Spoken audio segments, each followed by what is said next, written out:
Good afternoon, everyone. Welcome back to hashtag Loveseat for Two with Andrew and Michaelia Dobbin, authors of the book Marriage, a Love Seat for Two. Thanks to all of you who are viewing live and to those who will watch the playback. Hope you enjoy it. Today we're going to be talking about a topic, and in thinking about the topic and how we would introduce today, we went back to 1998, which, by the way, was when my husband and I decided that we were going to be in a serious relationship. I think we're going 10 years before that. We're going to 1998. Yeah, 1998 is when. Oh, 1988. We're going to 1988? Yes, we're going Oh, to 1988. My bad. We're going to 1988. Okay. And we're going back to the song by this artist known as Tracy Chapman. Very peculiar voice, very unique voice. And the song that she was made popular by was one called, what's the name of the song? Baby, Can I Hold You? Baby, Can I Hold You? But the words of the song is what is important. There's a part of it that says, sorry, words that you can't say. And how's the other part go? Years go by. Years go by and still. Words don't come easily, like forgive me. Boom, forgive me. So we're going to be talking about forgiveness. And we have a few points that we'd like to share with you quickly.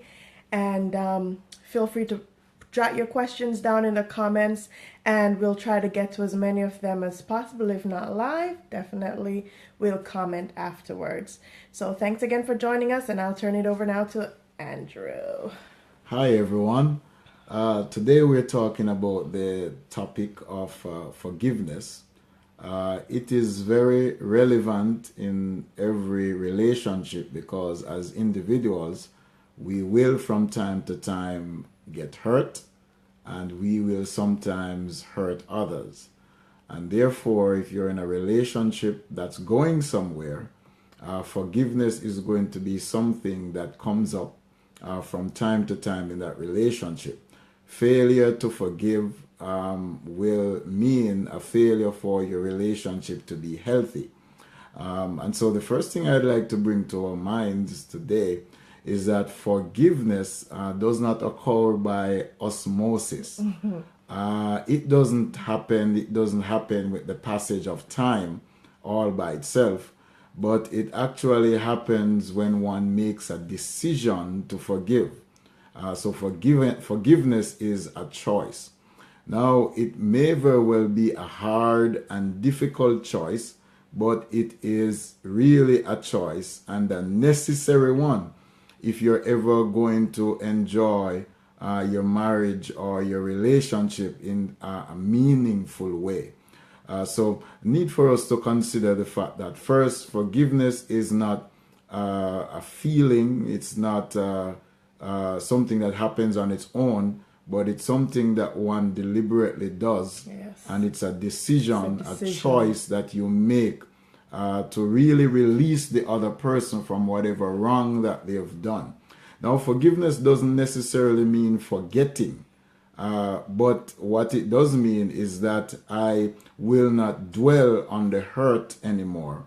I will not dwell on the pain that the action has caused me.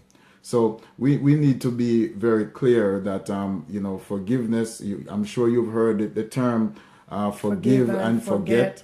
Not quite sure that is based in reality because when you've been hurt, physically, emotionally, and otherwise, there are scars that remain. And therefore, memories are also attached to those experiences. Correct. But it is nonetheless necessary for us to forgive. Now, in order for us to move forward, we need to also recognize that forgiveness, although it has much to do with the person that has hurt you, it has more to do with your own self. It's actually an expression of love. Forgiveness is an expression of love, but not just for the person who has wronged you, but loving yourself. And what do I mean by that? When I forgive, or when we forgive, then we now save ourselves from the pangs and the side effects of unforgiveness. Unforgiveness, when we harbor that, produces bitterness, it produces resentment, and all of these things are negative and toxic emotions that will only do us evil rather than do us good. So when I choose to let somebody go, when I choose to release my wife of whatever she might have done, I am not only helping her, I am helping my own self.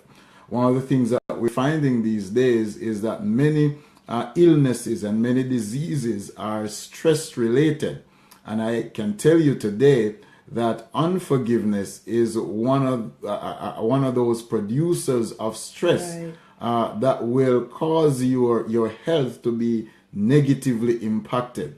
So when you choose to let somebody go, you're really choosing life. You're really choosing to live, and you're really choosing to move on.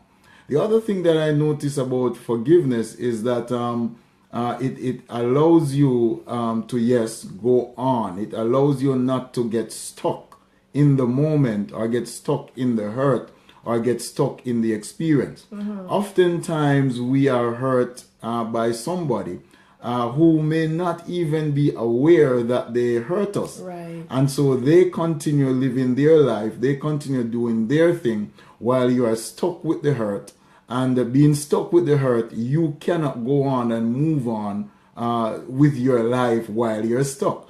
And so to forgive really is to allow yourself to continue on in life, as will the person who might have done you wrong, whether they did it deliberately or not.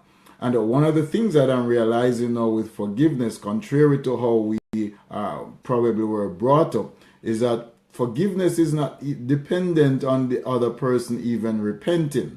Because sometimes if you wait for that, it will never happen.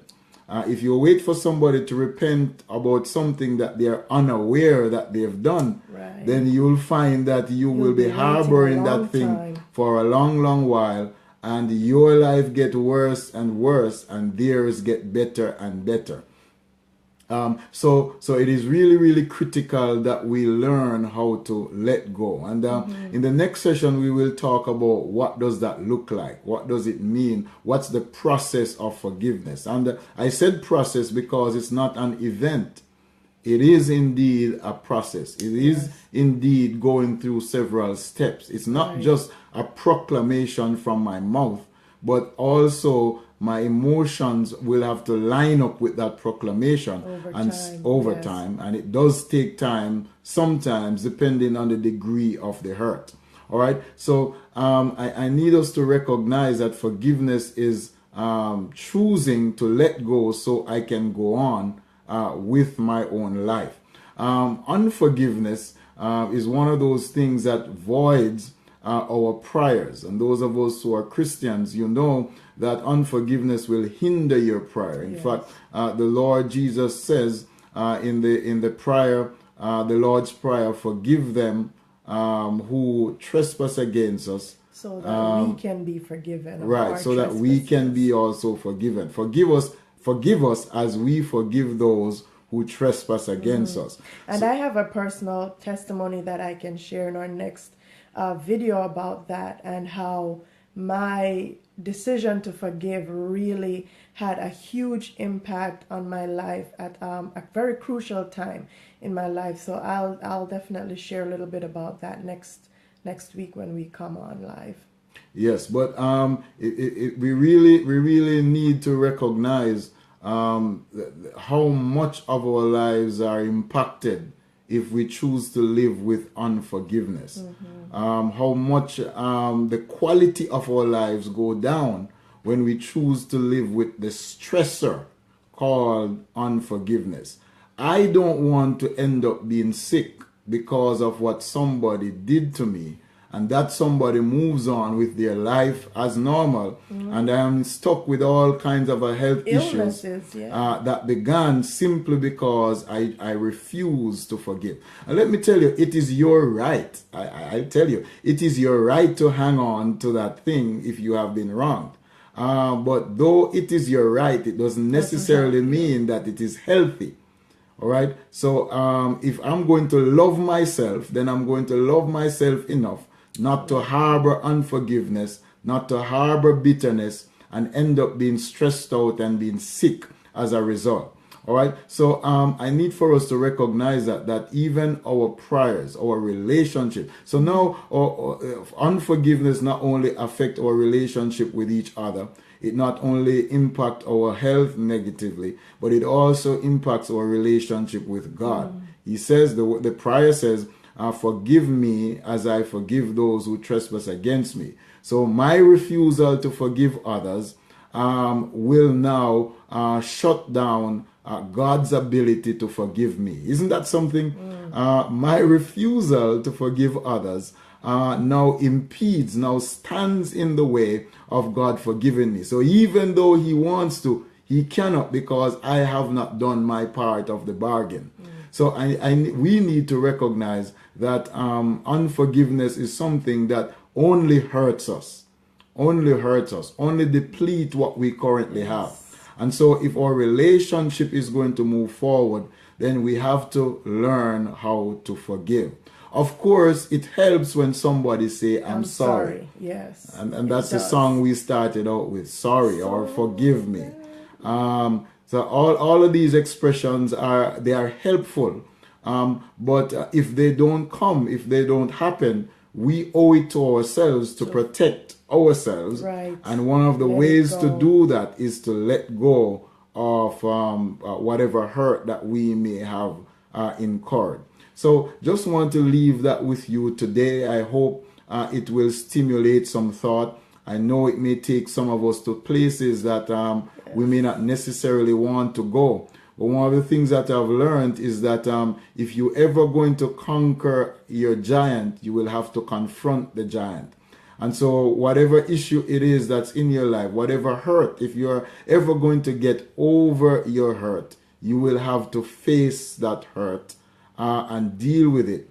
And one of the best way, in fact, the greatest antidote for the hurt you receive is the forgiveness that you give to the person who hurt you in the first place. It may sound convoluted, but if you listen to it, it makes sense. It's difficult. We're not here saying that this is easy, especially if it's something that was a deep hurt. This is not something that's easy to do, if I may say so from my own experience. But in the long run, it's the best thing to do, because it's going to start us on a process of healing that will get us to a much better place than being stuck in bitterness, being stuck in resentment.